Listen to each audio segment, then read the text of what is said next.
This is Lettie. Lettie offered to help me out with my kid watching kit. Lettie is 7 years old and 11 months. She is in the 2nd grade. She attended kindergarten at a private church school, 1st grade in a public school, and is now in another private school.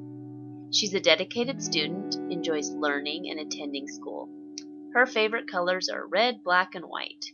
She's active in dance and soccer, loves listening to music, loves to dress like a girly girl, but is often found playing in the mud, riding bikes, or camping. She loves it when her oldest sister takes her to Kiwi Loco. She lives at home with her biological mother and father.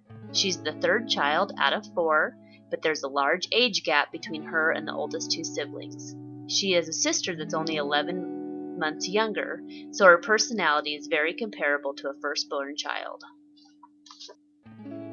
For our first task, I placed 6 black checkers on the table. I then had a handful of red checkers, asked her to place 1 red checker for each black checker. She did this, placing 6 black checkers on the board. At this point, I removed all other checkers from the board. I stacked the 6 red checkers up on top of each other, making a high tower. I asked her, "Okay, now, is there more red checkers or more black checkers?" At this point, she promptly responded that there were more red checkers. When I asked her why, she said, "Look, the tower is taller." Our next task involved 2 balls of clay. I asked her to look at the balls to see if they were equal. She affirmed they were equal. Then I asked her to roll one of the balls into a snake shape. She did this. After the snake shape was complete, I said, "Okay, so which one is bigger, the snake shape or the ball of clay?" At that point, she responded, "The snake is bigger." And I said, "Why do you think that?" She said, "Because, look, it's longer." All of this is consistent with Piaget's theory for the pre-operational stage, the 2nd stage of the theory of cognitive development. Lettie still lacks conservation. The awareness of altering an object's appearance does not change its basic. For another task, we placed water into 2 small baby food jars. The jars had identical amounts of water in them. Then I asked Lettie to pour water from 1 jar into a tall vase. Because at this point the water appeared to be taller than in the original cup, I asked Lettie, "Okay, which has more water in it?" And she pointed to the taller vase. Her answer was also consistent with Piaget's pre-operational theory. Children who are less than 7 or 8 years old usually will say no and justify their answer in terms of differing height. Even though Lettie had agreed that the water in the smaller jars was the same amount, when the water was poured into a different container, she could not recognize that the amount was still the same. For the next task, I tore out several pieces of tinfoil. I made 2 pieces the exact same size. The other pieces were various other sizes. I asked her to pick out the 2 pieces that would weigh the same amount. She picked out the 2 pieces that were also the same size. During the pre-operational phase, a child's not able to distinguish the difference between size and mass. In their mind, they consider a large item to be heavier than a small item. That has nothing to do with its weight or its mass. It only has to do with the size of the item. I also asked Lettie to do some linguistic tasks.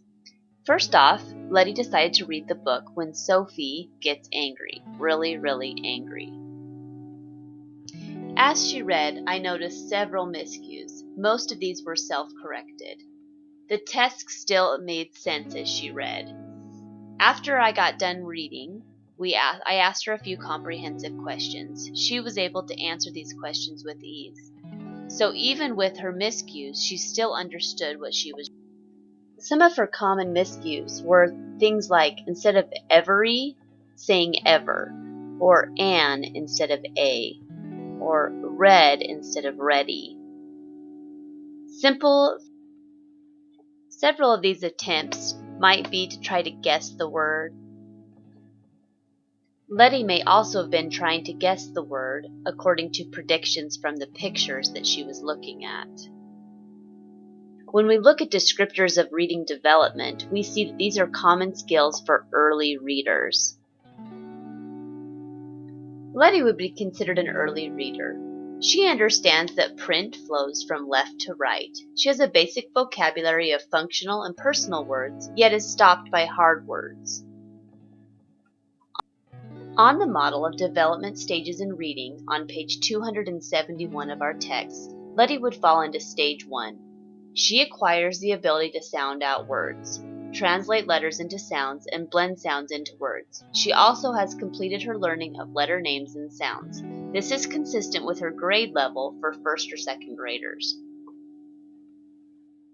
I also had Lettie write me a short story. I told her it could be about anything she wanted. She wrote a story about going to her friend's house. I would also consider Lettie an early writer. In her short story, she's representing talk written down. She writes mainly for herself or for the teacher. She can write 3 or more sentences that make sense and write a series of simple statements.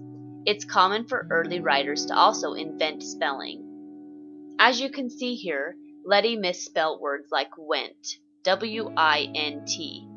This would be considered a smart error phonetically, considering that she also misspelled words like friends, and she also misspelled the word looked. In this case, it looks like she's making a conjunction, L-O-O-K apostrophe T. This is also a common error because the T and the D sound very familiar in the English language. These phonetic errors are common in early writing, and with more practice and experience with reading and writing, these errors will occur less often. I also asked Lettie to color me a picture of something she enjoys. Lettie drew a picture of school with a sign that says "Welcome to School." Lettie demonstrated both fine and gross motor skills. As you can see from her coloring, her fine motor skills are apparent. As you can see in the picture, she's able to use the appropriate utensils to color and write. I thoroughly enjoyed this kid watching kit. The path of development is a journey of discovery that's clear only in retrospect, and it's rarely a straight line. From this kid watching project, I learned a great deal about how children grow and develop. Each child is at a different stage. As educators, we are responsible to understand their growth cognitively, linguistically, socially, emotionally, and physically. Prior to this activity, I honestly believed that Lettie, at age 7, almost 8, would be able to process most of the conservation tasks without difficulty. After performing the first couple of tasks, I realized she was very consistent with Piaget's model of cognitive development. And in that, she was unable to process the tasks I considered very simple. This indeed was an eye-opener. As a future teacher, I can take this knowledge and apply it into my future classrooms in understanding the skills that children are able to accomplish for their developmental age. I look forward to applying this knowledge in the classroom. Learning is a journey for us as teachers and for our students.